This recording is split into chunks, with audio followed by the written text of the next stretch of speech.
Hello everyone and welcome to Soul Standing. My name is Beth and I'm here with my weekend reads video. So this week, at the beginning of the week, I finished The Lion, the Witch, and the Wardrobe reread with Elena. The July book pick for the Classic Children's Literature Book Club was whatever Narnia book you were on. So we originally read The Magician's Nephew and she wanted to continue on, and we finished The Lion, the Witch, and the Wardrobe. I believe she wants to continue on and we'll be reading the next one soon. We both really enjoyed it. I've read that book I don't know how many times. I think this was her first time to actually read the book all the way through.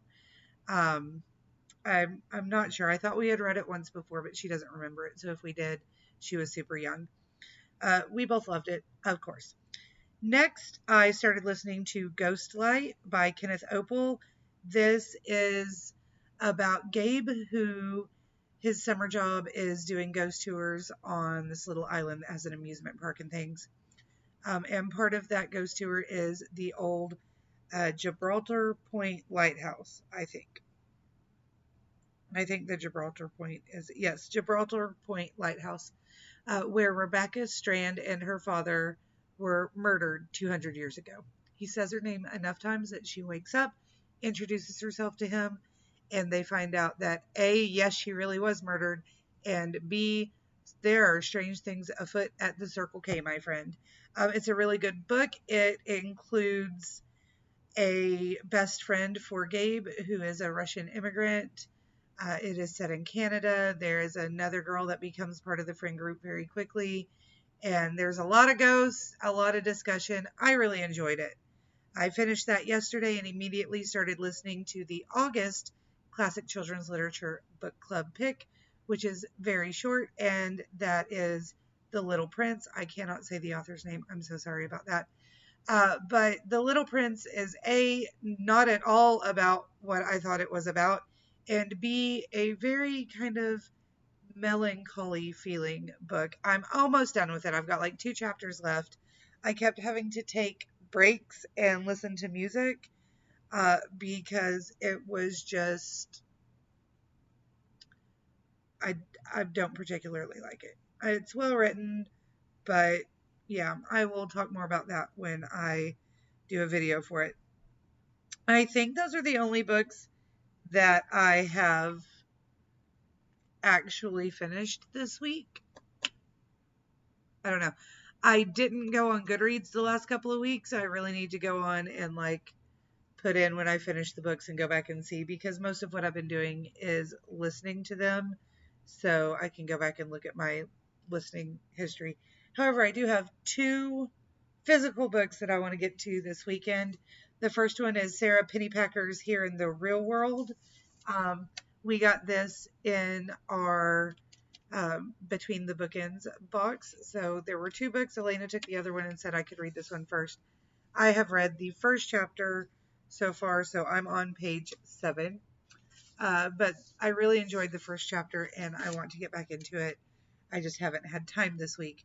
Now, the other one I bought yesterday so that I had a physical copy. I do have the audiobook as well. That is Red, White, and Royal Blue by Casey McQuiston. You guys have heard all about this book from all over the place. I actually was not anticipating ever wanting to read it, but one of my very best friends, she's on like her 3rd reread. She watches the movie a lot. She's watched it multiple times since it came out. It's like one of her new comfort movies. And she keeps telling me things and making comments, and I'm like, I need to read the book to support her and to figure out what the heck she's saying. So there's that. Next week starts the actual full units with my classrooms. So we're doing short stories at first to get them into it. But then here in another couple of weeks, we're going to be starting novels. 2 of the novels are ones I haven't read before, but we chose them because I know that they're really good and that students really relate to them. They love it, and there's a lot of cool things to do with them. I just haven't read them. So I'll probably be picking them up and at least reading the first couple of chapters before I get into trying to introduce it and teaching it to the kids. But I will talk about those more down the line. Now, I do have some other books that I really want to get into. But for right now, we're just going to go red, white, and royal blue, and here in the real world have a somewhat realistic expectation for myself this weekend. Now to the other things I want to tell you about. Number one, I got randomly added on Snapchat by someone who I thought was a friend of mine that lives in the next big city over. Next big city. This is not a big city. There's like 100 people who live where I live. But like our big city over there, I thought it was a friend of mine that's a tech guy that I met because he, works at the schools around here. I thought it was him. And I was like, I hadn't talked to him in like a year. How cool. And I clicked add. And it was the first day of school. Or no, it was second day of school. It was yesterday. So I clicked add and went on about my business. And I don't check snaps and messages except between classes or over lunchtime because I got stuff to do. Okay? Can't be checking my snaps with my high school kids running amok in my classroom. I gotta go cause chaos with them. Dude messages me. It is not, in fact, my friend.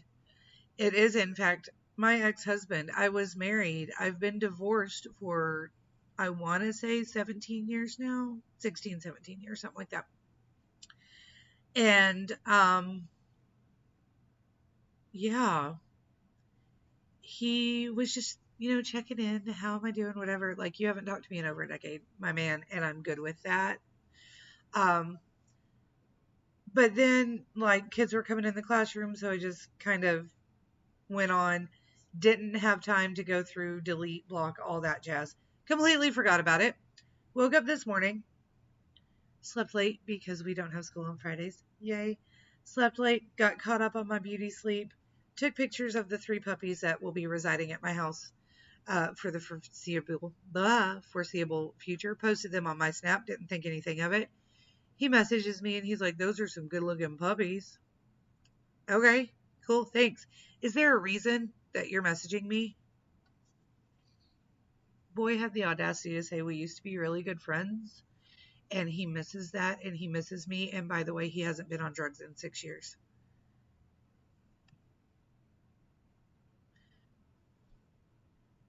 Like, I'm so very proud of you for getting off of all that.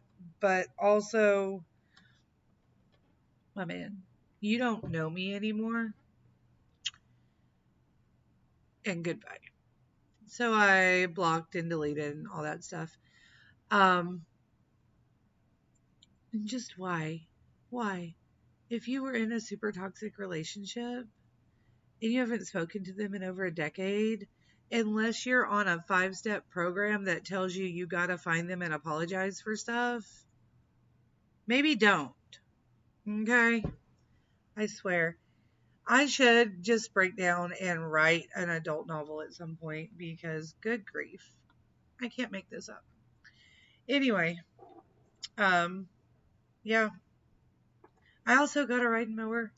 It is back up where I used to live because we called the